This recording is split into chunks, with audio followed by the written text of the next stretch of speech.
In this video, I talk about one of the most popular direct methods, the Callan method. Before talking about the Callan method, you need to understand that no method is absolute. The single idea of any single infallible technique for learning a language is simply unrealistic. Every methodology is a theory about how to learn a language, and as there are many different ways to learn, there are also many methods of teaching, each one adapted to meet those differing needs. The Callan method distinguishes itself from conventional teaching methods by its learning process that is based on spoken language through an arrangement of questions and answers. That is to say that this method does not focus on academic English or rigid grammar structures as with the traditional classes. Instead, we rely firmly on systematic practice. And what do I mean by systematic practice? Well, systematic practice is based on a simple system of progression through fast-paced revision from a basic level all the way through advanced classes. The method has proven that the most effective way to improve learning is through the revision and consistent correction of what you have already learned, getting you quickly to fluency. What am I doing? What am I doing? Not push, push. You're pushing the table. What am I doing? Now, what am I doing now? You're pulling the table. If you ever have a first demonstration lesson with this method, pay attention to what I'm about to say now. It is important to watch at least 3 or 4 classes in a row, as most students find that the first class is too fast to follow. However, with just a little experience, you will realize how useful the revision is as things gradually make more and more sense progressively. The more you review, the faster and more natural your speech will become.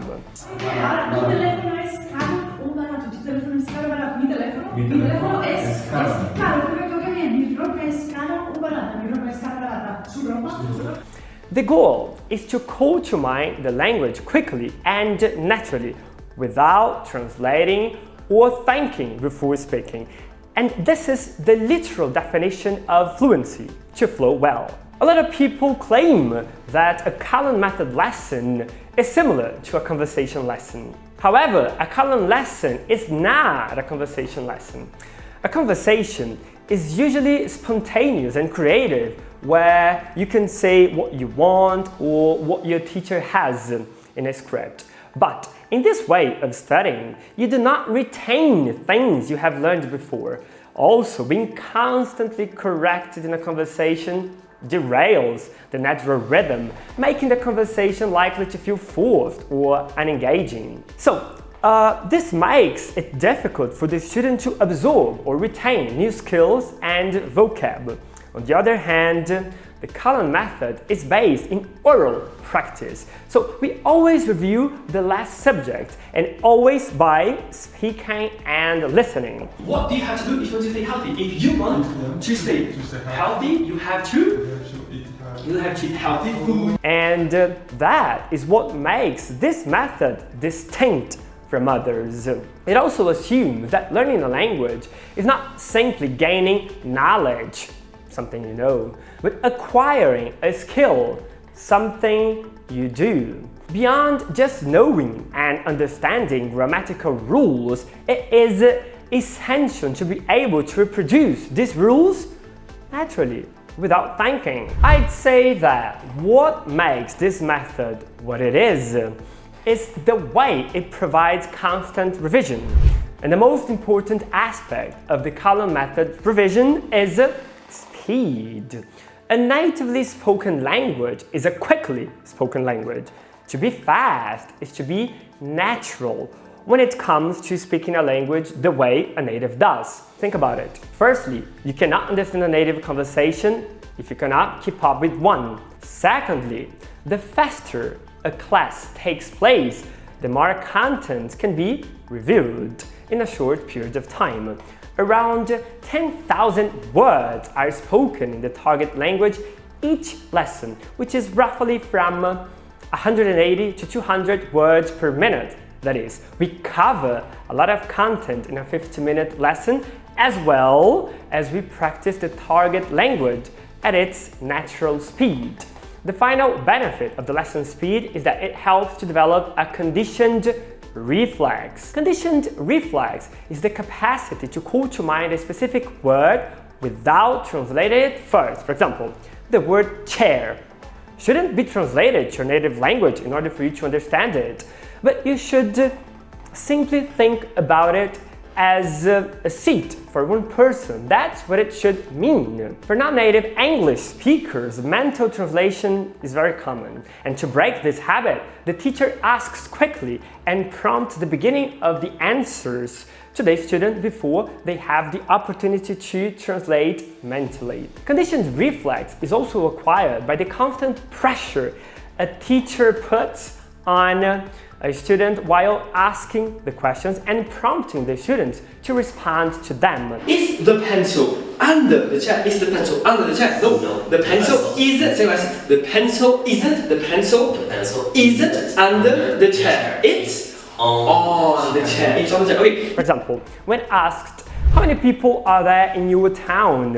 A Brazilian student will most likely answer with the incorrect have 2 million people in my town instead of the correct there are 2 million people in my town. And that happens because in Portuguese the verb to have and the verb there to be are synonyms. However, if the teacher is actively leading you through the correct answer, it will lesson by lesson become the natural response for the student. Advancing quickly through new content without sufficient correction along the way means that mistakes will build up over time, leaving the students with many gaps in their language ability, even after completing a full language course.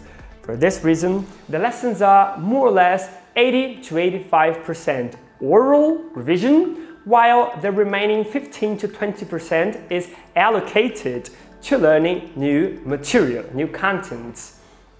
Another feature of this method is the teacher rotation. In each class, students ought to have a different teacher from the last one. At first, this can be confusing, but every teacher is prepared and trained to collaborate and follow on from the previous lessons. This will expose the students to a wide variety of accents and speaking patterns, equipping them with the experience needed to understand and communicate with a diverse range of speakers around the world, whoever they are. And what about grammar? This method does not focus on a theoretical teaching of grammar, but instead on teaching it intuitively. For instance, although you likely studied technical structures and functions of grammar in school, if you're a native English speaker, you probably have been able to understand this video without having to actively think about the grammar structures involved, right? Similarly, you also naturally speak your language the same way if you're not a native English speaker. It is for this reason that the Callan method teaches the target language in the way that you originally learned your own, through repetition, practice, and intuition.